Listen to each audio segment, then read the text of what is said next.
पहले तो मैं किंतन को सत सत नमन करती हूँ। Justice for Kintan. मेरा नाम खुशी है। मैं 6वीं की छात्रा हूँ। सर्वोदय कन्या विद्यालय में पढ़ती हूँ। जैसा कि समस्त जनता यहाँ पर जितने भी यहाँ पर उपस्थित है, सबको पता है कि आज इस परिवार के साथ दुखद घटना क्या हुई है। तो मैं भी कहना चाहती हूँ कि किंतन को न्याय मिले और ये जो स्कूल है सर्वोदय बाल विद्यालय, इसमें व्यवस्था होनी चाहिए जिससे हर कोई बच्चा सेफ रहे। मेरे भी 2 भाई पढ़ते हैं, वो सेफ नहीं है। अगर आज इस किंतन की मौत हुई है, अगर आज इस परिवार को न्याय नहीं मिला, तो कल लाखों किंतनों की मौत होगी और बहुत सारी माँओं की गोद सूनी हो जाएगी। कहा जाता है कि स्कूल विद्या का मंदिर है, स्कूल विद्या का मंदिर है, लेकिन ये स्कूल भी तो स्कूल ही हुआ, ये तो मंदिर ही हुआ, लेकिन ये तो खून खराबा का मंदिर बन गया। कहाँ गया वो स्कूल, कहाँ गया वो विद्या का मंदिर? ये भी तो एक स्कूल ही है, ये भी तो एक मंदिर के रूप में भी जाना जाता है।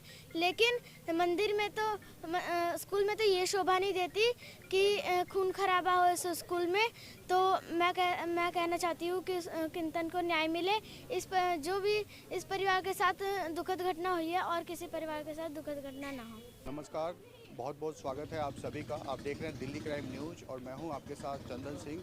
इस वक्त मैं मौजूद हूं शास्त्री नगर में ललिता पार्क स्कूल के बाहर, जहां पे 11 वर्षीय मासूम किंतन की हत्या को लेके लगातार धरना प्रदर्शन किया जा रहा है। इसी के बारे में हमारे साथ में मौजूद हैं किंतन के पिता राहुल सारस्वत। उनसे जानेंगे। सर, रोज़ की तरह मेरा बच्चा स्कूल 11 तारीख को गया था और स्कूल से वापस जब वो आया तो वो काफ़ी दर्द से परेशान था। मेरे पूछने पे उसने बताया कि सीनियर्स द्वारा उसको स्कूल में टॉयलेट में मारा गया है। तो दर्द से ज़्यादा परेशान था तो मैं नज़दीकी हॉस्पिटल दीपचंद बंधु में लेकर गया। वहाँ पर डॉक्टर अवेलेबल ना होने के कारण उन्होंने सिर्फ पेन किलर्स दे के वापस कर दिया। फिर मैं दोबारा 14 तारीख को लेके गया, फिर दोबारा डॉक्टर नहीं था तो उन्होंने पेन किलर्स वगैरह दी और वापस कर दिया। फिर मैं एक प्राइवेट हॉस्पिटल विनय गुप्ता जी के पास लेके गया रोहिणी। वहाँ पे दवाई वगैरह उन्होंने दी। उन्हें खाकर बच्चा मतलब खाना पीना बिल्कुल उसने कम कर दिया।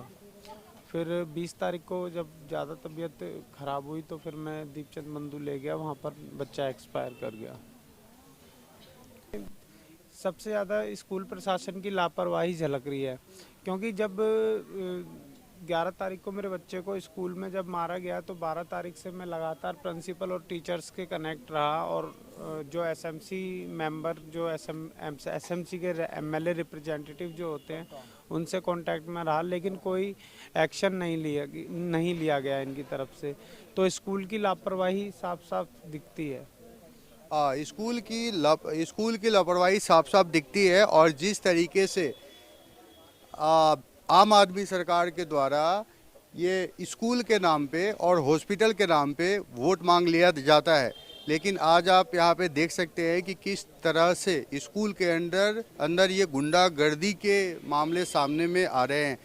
स्कूल के अंदर ये रैंकिंग के मामले जो है वो सामने में आ रहे हैं, लगातार सामने में आ रहे हैं।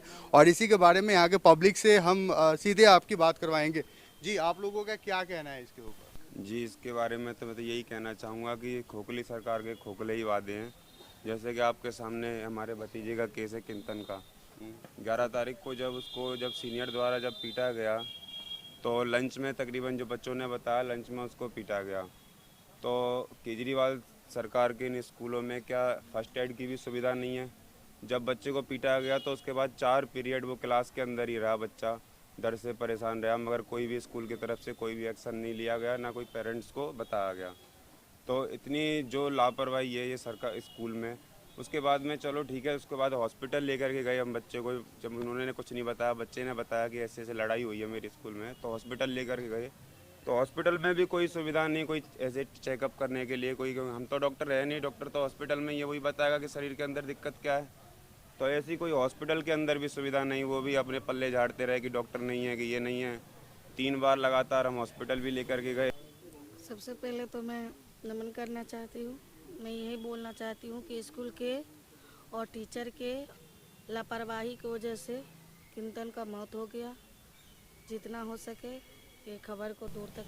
देखिए, मुझे कहते बड़ा कष्ट हो रहा है कि दिल्ली में जो दिल्ली सरकार जो दिल्ली के स्कूलों को वर्ल्ड क्लास बोलती है, उसके स्कूल में इतनी बड़ी घटना को अंजाम दिया गया और एक छठी कक्षा का बच्चा ने अपनी जान गंवा दी। ना तो उनके सीसीटीवी कैमरे नज़र आए, ना उनका शिक्षा मॉडल नज़र आया, ना उनका प्रशासन नज़र आया। स्कूल हमारे संस्कार के केंद्र है, शिक्षा के मंदिर है। वहाँ पे बच्चों को शिक्षा मिले, संस्कार मिले, ये तो ठीक है। की माता जी भी हमारे साथ में मौजूद हैं, धरने पे बैठी हुई है। लगातार ये धरना जो है वो 10 दिन से चलता आ रहा है। इनसे भी जानना चाहेंगे। आप किंतन की माँ हैं, क्या कहना है आपका? मेरा कहना यही है कि मेरा सवाल ही एक है कि मैंने अपने बेटा 11 तारीख को हंसता खेलता स्कूल में भेजा था, तो वो मेरे बेटे के साथ ऐसा क्या किया कि वो आज वो उठाए नहीं अपने बेड पे से। और मैंने टीचर से भी आखिरी दम तक यही कहा है कि मेरे बेटे के साथ जिसने नाइंसाफ़ी की है, जिसने उसको इस तरीके से मारा है, उसने 3 बच्चे मेरे को बताए थे कि मम्मी 9th और 8th के 3 बच्चे थे। तो टीचर के लिए तो मेरा बेटा और वो 3 बच्चे बराबर होने चाहिए और जिसकी गलती है उनको सज़ा देनी चाहिए।